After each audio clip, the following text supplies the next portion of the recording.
Hello everybody and welcome back to another Oscar prediction video, where today I will be taking a look at the category of Best Supporting Actress. So this is a tough category between three very strong contenders, all of whom make a case for themselves. And I still, as I'm recording this now, I'm not 100% sure. It's very nerve-wracking thinking about this category. But I think I've made a decision and I'm just gonna have to commit to that decision. So, wish me luck. Fifth most likely to win is Elle Fanning for Sentimental Value. So, Elle Fanning has been working in the industry ever since she was 3. She was originally overshadowed by her older sister, but now she has more than surpassed Dakota by this point.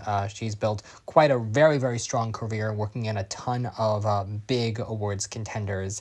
And her work in this film, Sentimental Value, is her first Oscar nomination, well-deserved, for playing the actress Rachel Kemp, playing sort of an outsider to the main family that is the focus of the movie, but offers up a really strong outside perspective on the film. Now, this is a very strong performance, and I like that we can finally call Elle Fanning an Oscar nominee, which I think should have happened for Super 8, but I don't think she's going to win. The nomination itself was something of a surprise. She didn't get all of the necessary precursors to get here, and I think the general consensus is that the other supporting actress performance in this film that I'll talk about in a minute is the stronger one. So Fanning is good in this role, but there's no real momentum for her to win. She's also very young, even though she's been at it for a while, and she will definitely have more opportunities to contend for Oscars in the future. Fourth most likely to win is Inga Ibsdottir Lilius for Sentimental Value.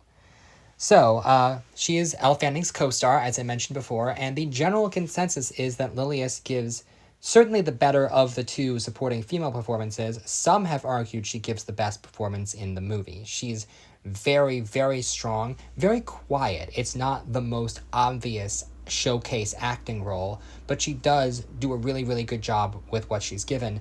And the fact that of the 4 nominated performances in this film, she is the one performer who American audiences are probably not going to be familiar with going in. So she's sort of the surprise factor, and I do hope that she continues to have a really strong career after this movie.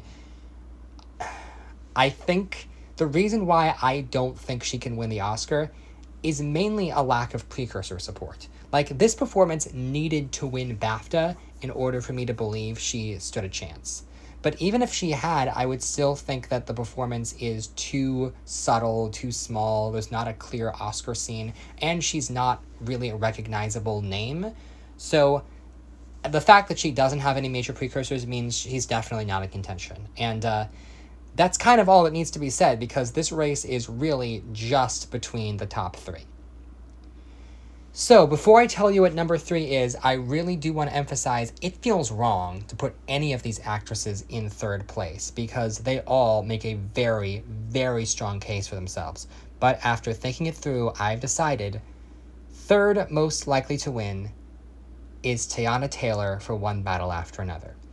So, this is hard. There was a point in time, once it became clear that Ariana Grande was not going to be a thing, I thought for sure Teyana Taylor is going to win the Oscar. I've been thinking that for a good chunk of the award season, until she sort of didn't win any of the main precursors. She only has Golden Globe out of the 4 main televised precursors, which is not nothing. But one thing that I've learned is that only one person has ever won an Academy Award with just the Golden Globe, at least going as far back as when all 4 acting precursors existed. Only one person won with just the Globe, and that person was George Clooney for Syriana.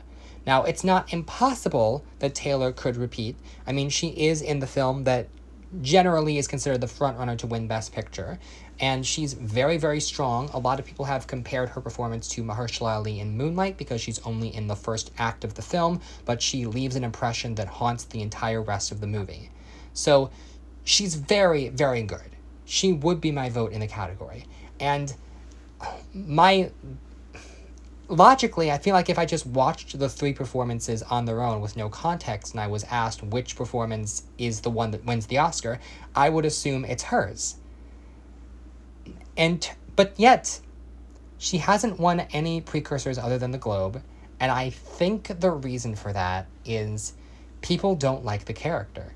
People take issue with the fact that this is a revolutionary leader who does not want to be a mother, who rats out her other revolutionaries. And I think this character is depicted in a very morally gray character, and I actually love a female character that's this complex, that's not definitively good or bad.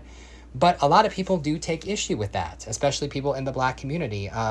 And so the way her character is written has come under some scrutiny, and I think that's the big thing holding her back. I can't be positive about it. I think people also complain that she doesn't get enough screen time in the film, which, considering that last year both of the supporting winners were both co-leads in their movies, I think it's refreshing to get a supporting contender who's actually supporting. Fortunately, all 5 of the nominees this year are genuinely supporting in their films. But, yeah, Taylor is really, really strong, but to predict someone to win the Oscar when they don't have BAFTA or SAG is really, really risky. And I do think Tiana could happen, especially if One Battle does win Best Picture. But my gut is telling me as of right now that she is in 3rd place. Second most likely to win is Amy Madigan for Weapons. Okay, so Amy Madigan, she has SAG and she has Critics' Choice. So 2 very notable precursors. She also has the vast majority of critics' wins in terms of the early regional awards. So she has quite a bit on her side. It's a very, very flashy, memorable performance that does stand out amongst the nominees. It is an admittedly unconventional character, an unconventional role to win an Oscar, but you could argue that that's part of the appeal. You know, the Oscars the past couple of years have gotten into awarding weirder movies and performances with Everything Everywhere, Poor Things, The Substance, and you could argue that Begonia is kind of filling that role, but that movie just feels like such an afterthought, even though it's nominated for 4 Oscars. And so I think all of the weird vote is coalescing in the Amy Madigan campaign for Weapons. And I think the big thing that hurts Amy Madigan's chances of winning the Oscar is that she is the lone nominee for her movie. Now, it's not impossible to win an Oscar when you're the lone nominee for your movie. It's happened with Julianne Moore for Still Alice, Christopher Plummer for Beginners, Forrest Whitaker for Last King of Scotland. But what they all had in common is that they were all sweeping the ceremonies. They won all 4 major precursors, and Amy Madigan has not. Now, there is an interesting counterexample in Penelope Cruz for Vicky Cristina Barcelona, but I feel like that is a very, very unique situation because Kate Winslet was winning all the precursors for The Reader and the Oscars nominated her in lead. So I don't really want to count that. Madigan, I mean, I feel like if the movie had gotten into Best Picture, I would be all down with her winning. If the movie had one other nomination somewhere, which it could have gotten, then I would be a lot more likely to predict her winning. But I think the stat of her movie not being in anywhere does hurt me. Also, everybody likes to point out that Tiana Taylor is only in the first act of her movie. She's only in the first 40 minutes. But nobody points out that Amy Madigan is only in the last 40 minutes. So she also gets very limited screen time and is only limited to a chunk of her movie. I guess because Amy Madigan's chunk comes at the end, it helps her. But keep in mind, a lot of Oscar voters are not watching the films that only have one nomination, or they're watching movies but then turning them off if it's not their thing. And to a lot of Oscar voters, horror is not their thing. So maybe some voters are turning this movie off before Amy Madigan enters the film. It's possible. And yes, it's a very, very showy performance, but it's also so different, and that could be a factor if voters want to do something different, if they want to do something fun. But I'm sure there have to be some voters, like me, that are very, very confused that Madigan has gotten this far for a performance that I would argue would be more fitting as a Razzie nominee than an Oscar nominee. I get that that's just my opinion, but I can't be the only one, right? Like, how is this performance winning an Oscar? It could happen. I admit that, and part of me wants to predict her simply because I don't want to see her win, and I want to hedge my bets a little bit. But when I think about it, I think Madigan missing... Also, her playing an unlikable character, although the fact that she's a very over-the-top evil witch, I guess makes her more likable than Tiana Taylor for just being a bad mom. I don't know how that works. Weird double standard there. But at any rate, I just don't... It could happen.